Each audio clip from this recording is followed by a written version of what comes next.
Almost 1 year after the October 7th Hamas terrorist attacks on Israel, a new documentary, We Will Dance Again, tells the stories of what unfolded at the Nova Music Festival that day, using survivor accounts, cell phone videos from festival goers, dash cam video, and Hamas body cams. In the clip you're about to see, two festival goers describe the life and death decisions they had to make when they encountered Hamas terrorists.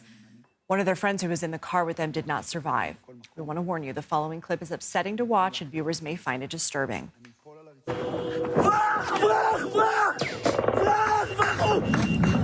אני ויובל, שנינו פותחים את הדלת ומתחילים לרוץ. כל הזמן הזה זה ירי, זה פיצוץ, והשריקה הזאת, זה גם רעש שאני לא אשכח לעולם. כמו בסרטים. אתה פשוט רואה אותם, איך הם פשוט לאט לאט טובחים בך. אני רץ ואני מסתובב ככה ואני רואה את יובל. והוא צורח לי, יובל, יובל! הוא רץ יותר מהר ממני. אני מרגיש את הכדורים בכל מקום. אני מוכן להקריב את עצמי בשבילו. אני אפול על הרצפה, אני אתחזה למת. ואני רואה את יובל נופל, ואני מבין שאני נותרתי לבד במערכה הזאת. ואני מרים קצת את הראש, ואני רואה שהם מרכזים עליו את כל הירי. אני חשבתי שאני מקריב את עצמי, ואז אני מבין שאולי אני הקרבתי אותו. Joining us now on set is the director of the documentary We Will Dance Again, Yariv Mozer, and Yuval Siman Tov, a survivor from that terrorist attack at the Nova Music Festival, who's also featured in the documentary, as you saw there. Thank you both so much for being here.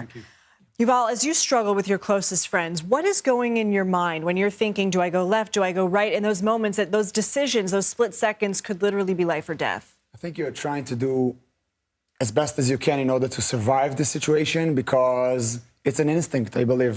The first moment is like, okay, I want to run for my life. I will do the best as I can for that. But after a few seconds, I just couldn't handle the fear anymore. I decided actually to quit, to fall on the ground and to pretend being dead for 45 minutes because I couldn't handle the fear anymore. And then I saw Tamir was running. They're shooting at Tamir. In my eyes, shooting at Ron. It was really hard to watch it and to survive the situation. But I believe this simple and important instinct just saved my life at that moment. We know that the war was launched because of the events that day. But since, a lot have felt that the impact on the Palestinian people has taken away and overshadowed from the horror at the music festival.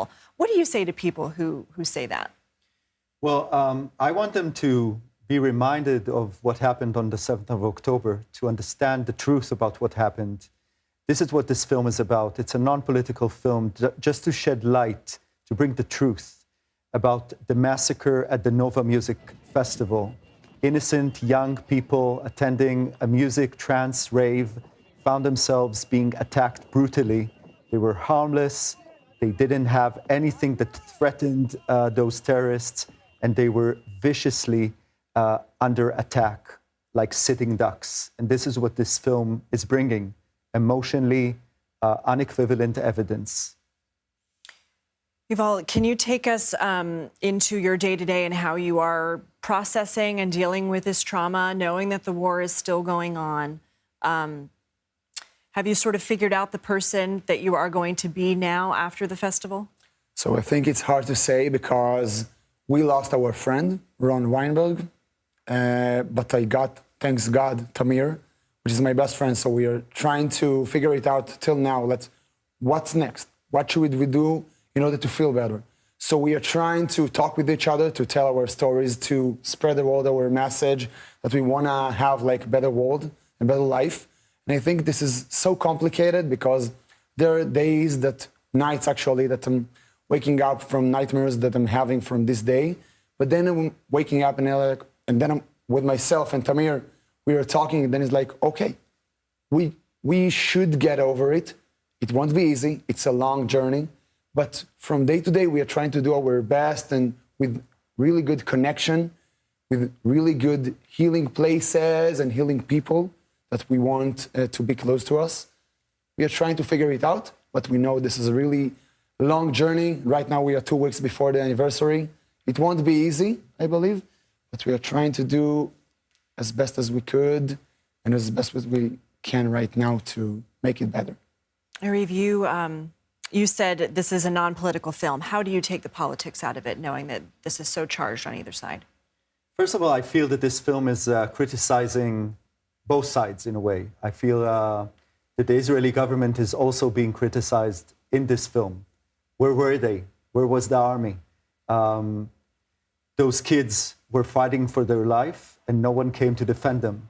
I mean, it's not an easy watch also for Israelis. So in this point, I feel it's a very objective look into the things that happened on that day. It definitely doesn't serve any political side. And I hope that people will watch it as it is, and experience the emotional situation of those who managed to survive and those who were not. And of course, the ones that are still hostages in Gaza. Yariv and Yuval, thank you both so much for being here. Thank you very much. Thank you so much. We Will Dance Again premieres on Paramount Plus tomorrow. It's a co-production of See It Now Studios, which, like CBS News, is also part of Paramount Global.